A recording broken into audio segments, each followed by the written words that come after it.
Բարև սիրելիներ, այսօր ուզում եմ ձեզ ներկայացնել ինչպես կարող ենք պատրաստել ամառային տոլմա։ Ինչ է պետք տոլման պատրաստելու համար։ 1 կիլոգրամ տավարի անյուղ միս, 3 ճաշի գդալ տոմատի մածուկ, 2 ճաշի գդալ պղպեղի մածուկ, 50 գրամ կարագ, 115 գրամ կլոր բրինձ, 3 գլուխ սոխ, կես կապ համեմ, կես կապ մաղադանոց, ազատ քեղ, մի քանի ճուղ սամիտ, 1 գլուխ կաղամբ, 1 կիլոգրամ է պետք, մի քանի դդմիկ, պղպեղ, սմբուկ և լոլիկ։ Նախապես կաթսայի մեջ 3 լիտր ջուր ենք լցնում և դնում ենք գազօջախի վրա եռալու, որից հետո կաղամբի միջուկը հանում ենք և դնում ենք այդ ջրի մեջ։ Ջուրը սկսեց եռալ, ավելացնում ենք 1 ճաշի գդալ աղ և կաղամբը դնում ենք, պետք է կաղամբը դնել այն մասից, որտեղից որ բացել ենք, ահա այս ձևով։ Ճիշտ է, ջուրը չի ծածկում, բայց հիմա երբ որ մյուս կողմում կեփվի, կշրջենք կաղամբը։ Անցավ 1 րոպե, հիմա կաղամբը շրջում ենք, այս ձևով, և թերթիկները բացում ենք։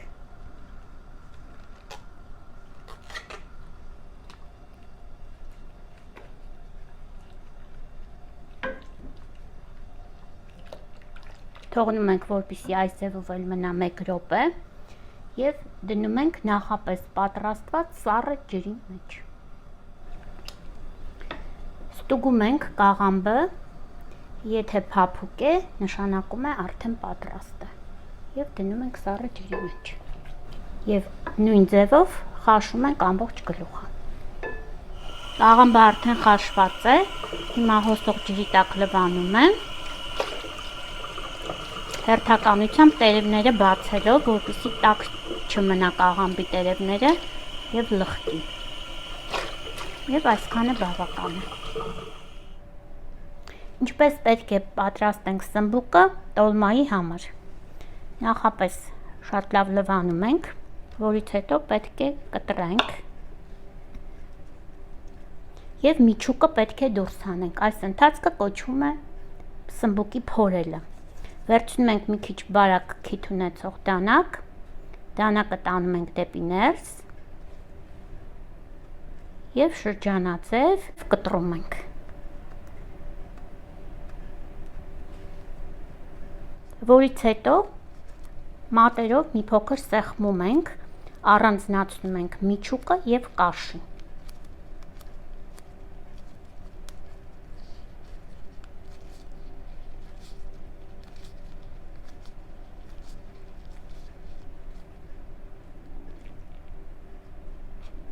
Եվ միջուկը դուրս է գալիս։ Այս ընթացքում մեզ պետք է կեռ դանակ, սա շատ հարմար է, որպեսզի բադրջանի ամբողջ միջուկը դուրս գա, մեզ հարկավոր է միայն կաշի։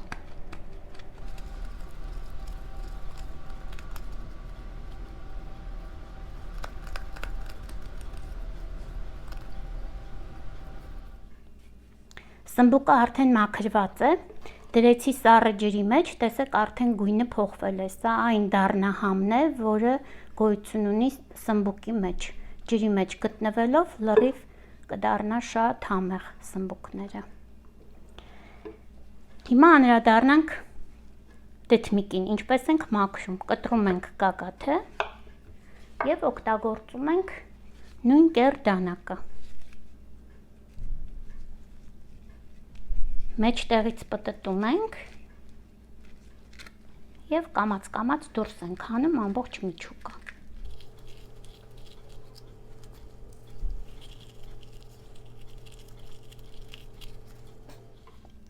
Պատրաստ է,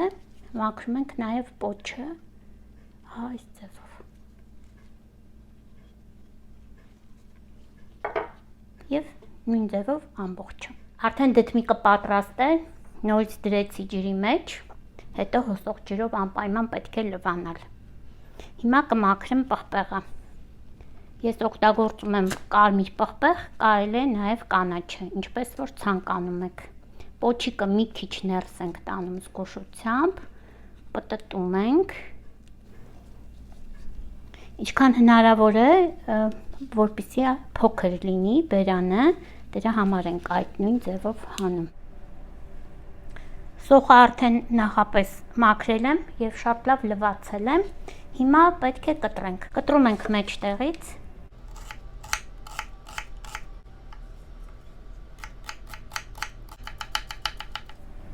Հիմա պետք է կտրենք կանաչին։ Ես նախապես լվացել եմ եւ կապել եմ, այսպես ավելի հեշտ է։ Միանգամից կոթունի հատվածից կտրում եմ, եւ այս հատվածը նետում եմ։ Եվ կտրում ենք նույնպես շատ մանր։ Կանաչին միշտ կտրում եմ այս դանակով, որովհետեւ շատ հարմար է։ Եթե կահավանեք, հղումը կարող եք գտնել մեկնաբանություններում։ Արդեն մթերքները լվացված են։ Հիմա պետք է աղա պատենք։ Վերցնում ենք 1 թեյ գտալ աղ, 1 թեյ գտալ կարմիր պղպեղ եւ 1 թեյ գտալ սև պղպեղ։ Խառնում ենք։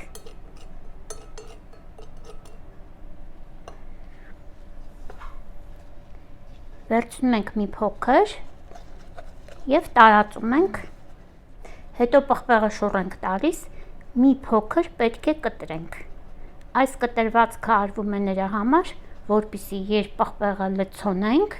հետո եփվելուց հետո տոպրակի նման չլինի ներքևի հատվածում։ Եվ վերցնում ենք հաջորդը։ Նույնպես վերցնում ենք մի փոքր եւ տարածում ենք։ Եվ այսպես պետք է վարվենք ամբողջ մթերքի հետ։ Մսի վրա լցնում եմ սոխը, ավելացնում եմ կանաչին, ավելացնում եմ կարագը, տոմատի մածուկը,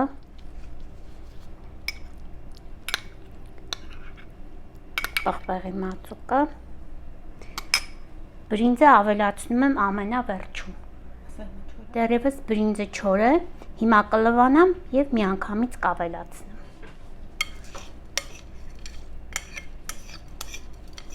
Հիշեցնեմ, որ բրինձը կլոր է եւ ընդամենը 115 գրամ է։ Լցնում ենք 2 ճաշի գտալ աղ։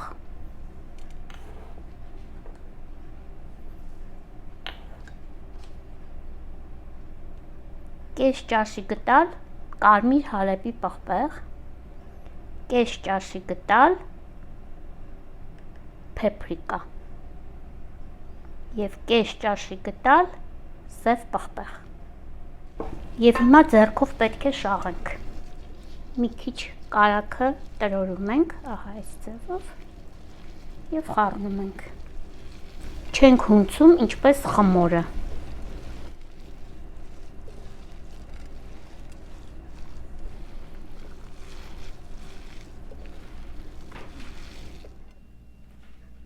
Կաղամբը արդեն փաթաթված է, հիմա պետք է լցոնենք բանջարեղենը։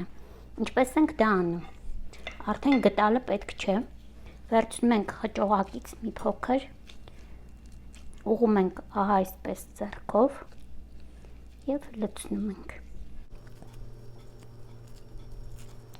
Լցնելու ընթացքում անպայման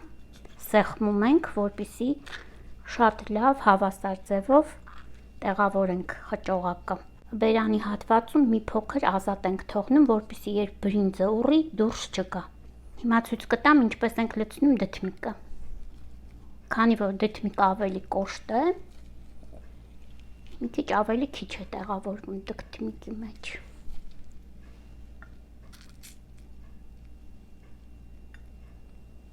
Նորից նույն ձևով ամբողջ մակերեսից մի փոքրիկ ազատ հատված ենք թողնում։ Վստահ եղեք, որ պղպեղը անպայման կտրել եք,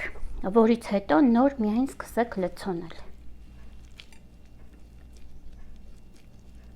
Բոլոր բանջարեղենները լցվում են նույն ձևով։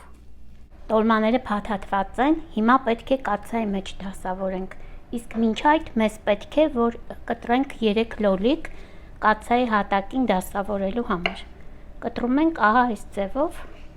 ոչ շատ հաստ, ոչ շատ բարակ։ Հիմա պետք է սկսենք շարել։ Մոտիկ ենք դնում փաթաթված կաղամբները, ահա այս ձևով։ Լոլիկները կտրտեցի եւ շարեցի կաթսայի հատակին, իհարկե եթե հարց առաջանա, դրա համար բացատրում եմ, որպեսզի կաղամբները չկպնեն կաթսայի հատակին եւ չփչանան, տեսքը չընկնի։ Եվ բացի այդ, մսի մեջ գտնվող կտորները, քյաֆը մնում է հենց լոլիկների վրա։ Եվ ավելի համեղ է դառնում, երբ լոլիկ կա կաթսայի մեջ։ Համոզվում ենք, որ բոլորը ուղիղ են, որից հետո շարում ենք մնացած բանջարեղենները։ Սկզբում դրեցի միևնույն ժամանակ, ամեն անգամ շարելու ժամանակ ուղղում ենք։ Սկզբում դրեցի պղպեղը, հիմա բադրճանը, հաջորդ բադրճանը երբ որ դնում եմ այնպես, որ փակվի։ Ահա այս ձևով։ Հաջորդը դնում ենք դդմիկը, նորից նույն ձևով, պոչի օգնությամբ փակում ենք մյուսի բերանը։ Եվ նորից կշարեմ կաղամբը։ Տոլման արդեն շարված է, միշտ ընտրեք այնպիսի կաթսա, որը ալյումինե չէ եւ մի քիչ մեծ է, որպեսզի մի քիչ տեղ մնա եռալու ժամանակ չթափվի։ Հիմա պետք է մի փոքր ծանրություն դնենք, որպեսզի եռալու ժամանակ տոլմաները չքանդվեն։ Դա ափսեն է, ամենահեշտ տարբերակը։ Ափսեն շրջելուց հետո վրան լցնում ենք մոտավորապես 1 թեյի գդալի չափսով աղ եւ ավելացնում ենք 250 գրամ ջուր։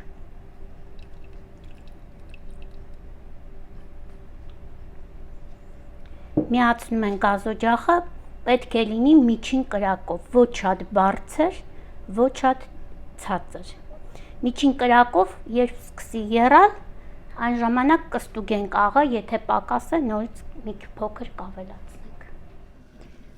Սիրելիներ, տոլման սկսեց եռալ, այս ձևով թողնում ենք 5 րոպե, որից հետո կանջատենք։ Մեր տոլման եփված է, հիմա կտեղավորենք պնակի մեջ եւ կմատուցենք։ Սիրելիներ, մեր շատ համեղ տոլման պատրաստ է,